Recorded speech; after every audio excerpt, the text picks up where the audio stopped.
Today I'm starting a little experiment you might have seen others doing called Project Pantry. The idea is simple. Instead of running to the store, I'm going to challenge myself to cook meals mostly from what I already have in my pantry, fridge and freezer. It's a fun way to get creative in the kitchen whilst also saving money and cutting down on food waste. I'm excited to see what delicious or maybe questionable meals we come up with, but I'm most excited to make sure that no food is going to waste. I'm doing a low buy year, and this is just part of how I'm finding ways to make sure I'm using up what I already have and saving money, whilst also making sure I'm reducing as much waste as possible in my household. Okay, grab a cup of tea and let's see what's hiding in my pantry. Okay, so I'm resetting my low buy year for the last 4 months of this year.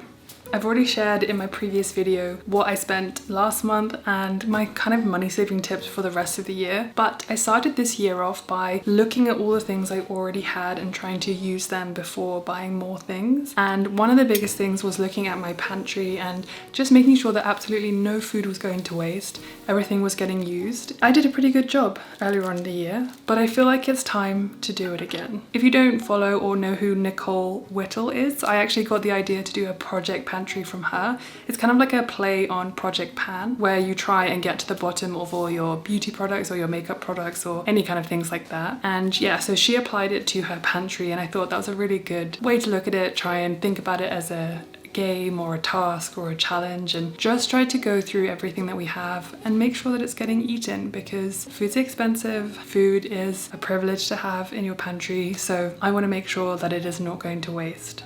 Let's have a look. I think one of the first things that I'm going to do is actually pull out all the things that I just forgot that were either in there, or maybe things that I've been avoiding because I wasn't quite sure how to use them. Lima beans are certainly one of those things. But also I have a can of pumpkin, which I had in the last video.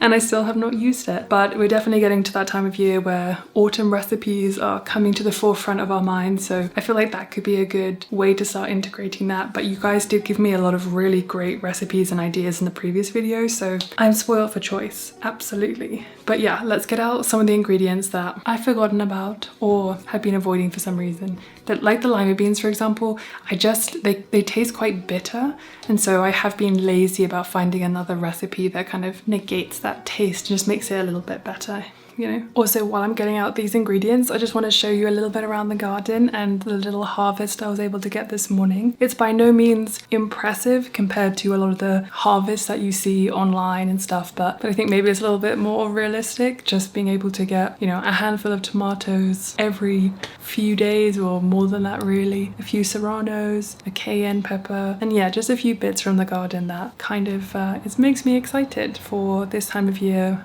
trying to eat more locally and seasonally as always, but even more so when you have just an abundance of things like tomatoes and fresh herbs and chilies and just all that fun stuff at this time of year. But yeah, let me show you around the garden a little bit, because that's definitely going to add and support, or I hoped it would add and support, a more sustainable kitchen and shopping less, buying less, and just being able to rely even a fraction of a thing on myself. I'm also trying to revive my sourdough starter. I accidentally left it on the counter, and when I went on holiday, it's not very happy with me. It really is not. Which leads me on to 3 things I always have in my pantry. 3 things that when I run out of, I will immediately replace. And that is very few things, but one is all-purpose flour. I use this to feed my starter, and then for other kind of general baking. Bread flour, pretty much mostly to make sourdough, but I will obviously use it for a few other things like bagels or focaccia, things like that, but mostly sourdough.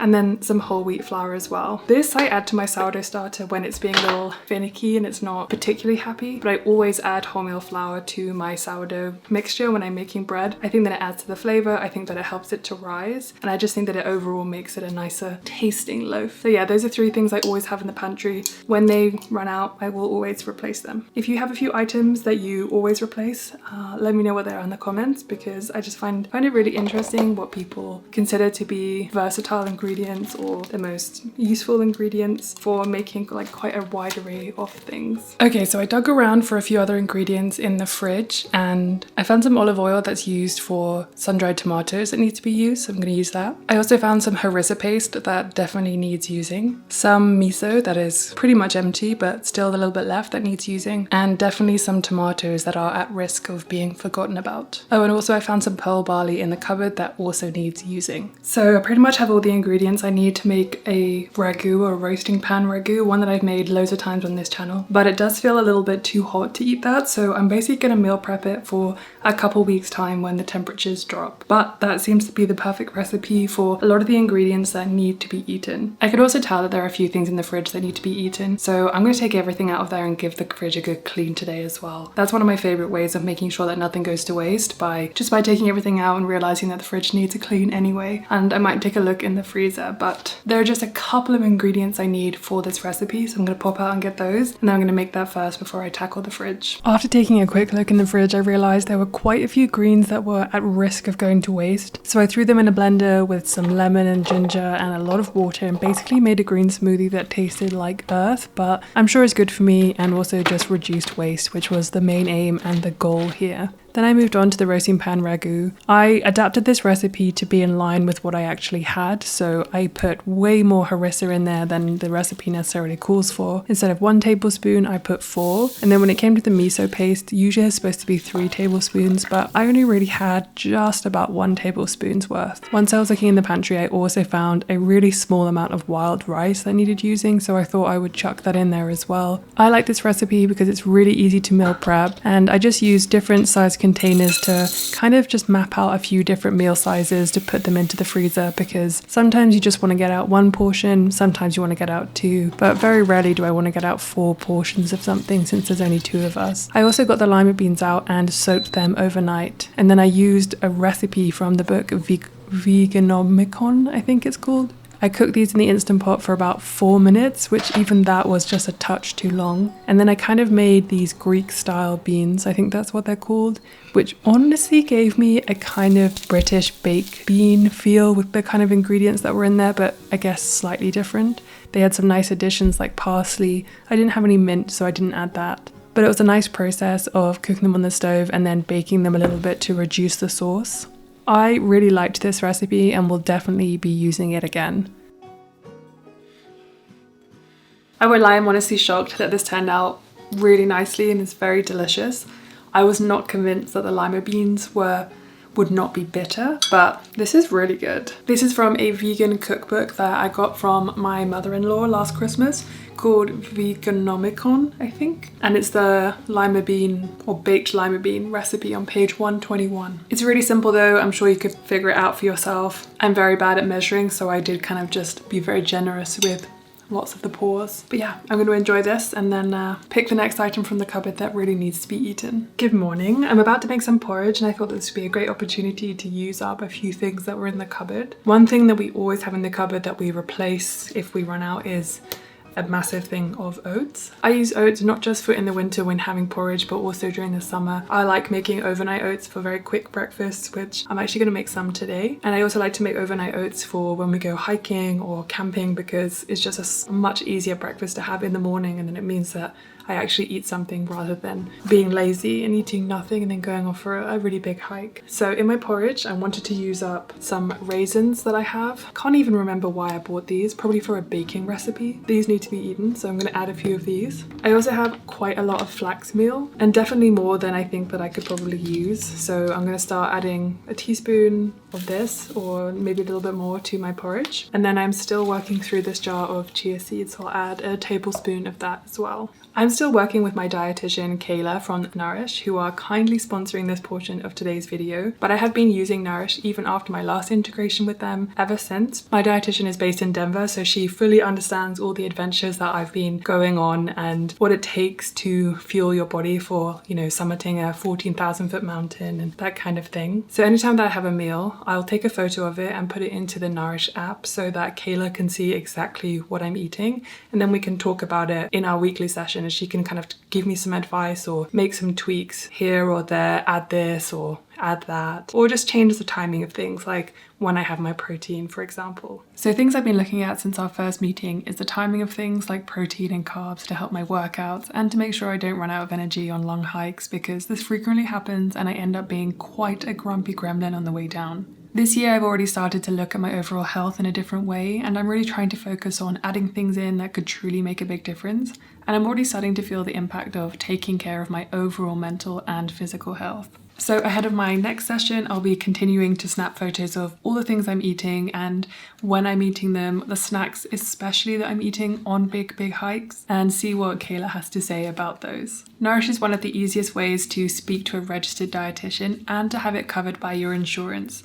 All of my sessions so far have been 100% covered, so I haven't had to pay anything. So if you're interested in learning more and you're based in the US, you can click the link in the description and you can find out how Nourish can help you and your relationship to food. Over the next couple of days, I tried to revive my sourdough starter. It took at least 4 or 5 days, but I finally got it back to being nice and bubbly and doubling in size. To use up some of the tofu we had in the freezer and an old cauliflower, some coconut cream, and that glass of tomato earlier that I showed you, my husband actually made a rainbow plant life recipe. I think it's just literally called vegan tofu curry.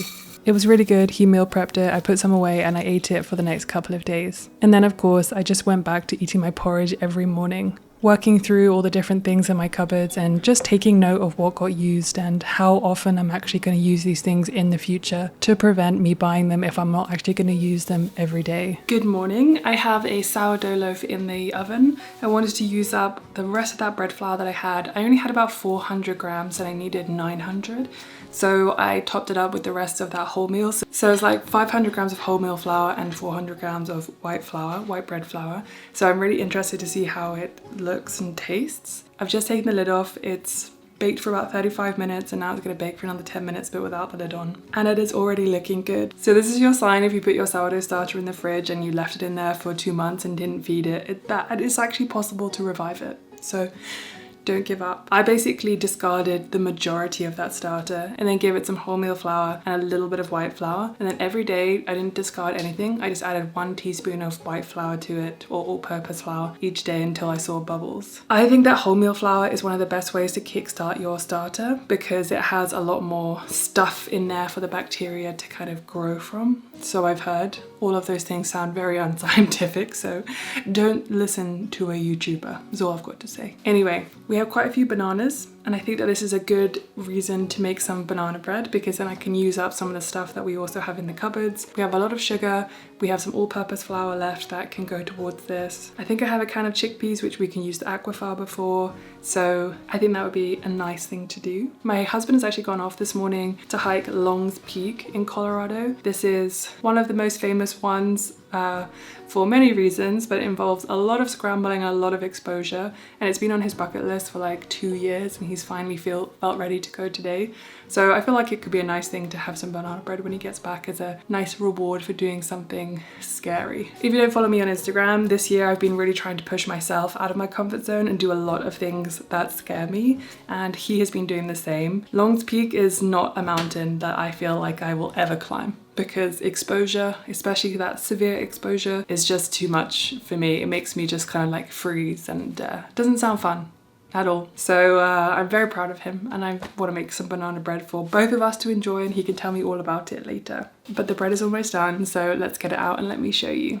I was just looking through all of the ingredients for the banana bread and we have absolutely everything we need except for aquafaba. But I was just looking through the cupboard with all the dry goods and I realized that I have this, which is an egg replacer, which is basically what aquafaba is used for in baking because it has like rising and binding, what's the word? Qualities to it. So I thought this would be the perfect time to use this. I think because I've been using aquafaba quite a lot in baking, I actually haven't really reached for this, but it's a massive waste for it to just sit in there. So if you've never used this before and you don't eat eggs, all you do to replace 1 whole egg is to combine 1 tablespoon of this with 2 tablespoons of water, which seems pretty easy. I also don't have sunflower oil, which is used, but I do have lots of other oils, so I'm just going to use what I have. It'll be interesting to see how this turns out.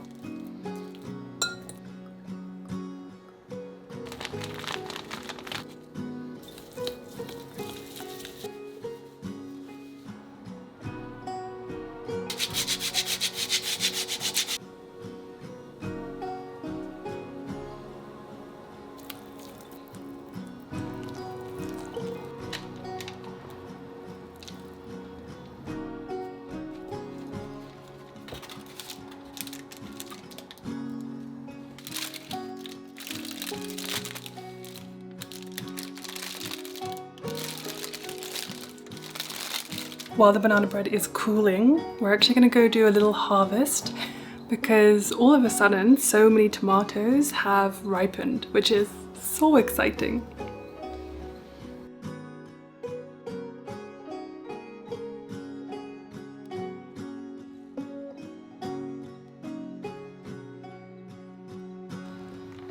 Okay, so a few notable things that I didn't get around to in this video. We have had one of these Japanese gold curry things in our cupboard for a while, so I'm definitely going to use that in my next video. And can't even remember what I bought these agar flakes for, but they're basically an alternative to gelatin. So I'm going to figure out something that I will make with these. We also have some arborio rice left, which I think would be perfect for like a wild mushroom risotto, because we also have a bottle of white wine that's been in the cupboard for a long time that I just haven't drunk.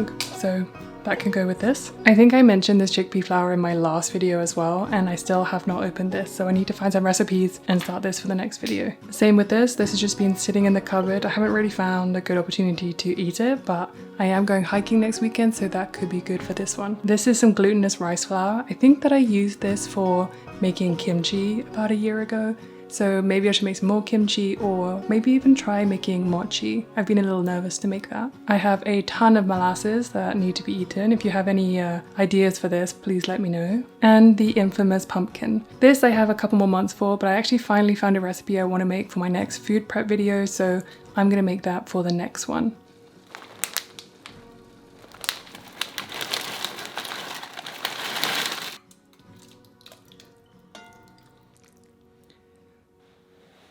This will always be one of my favourite meals, especially for meal prep. Okay, so now that I've been through all of my cupboards, I'm going to write a list of everything that I can use for my food prep or the next one going forward. I'm going to try and prioritise those ingredients so that they're not just sitting there and I don't repeat myself again and again, months after months, saying that I'm going to use these items and then I don't. So make sure to subscribe if you're not already so that you don't miss that next one. I'm going to make a whole series of this project pantry to make sure we're using everything, and once we have, then kind of talk about what we're going to replenish and make a plan instead of just randomly buying things thinking that we'll use them or just using them for 1 or 2 meals. As always, if you like this video, please give it a like, only if you liked it, as it really helps to support my channel. And yeah, I hope to see you in the next one. Thank you so much for watching. Okay, bye.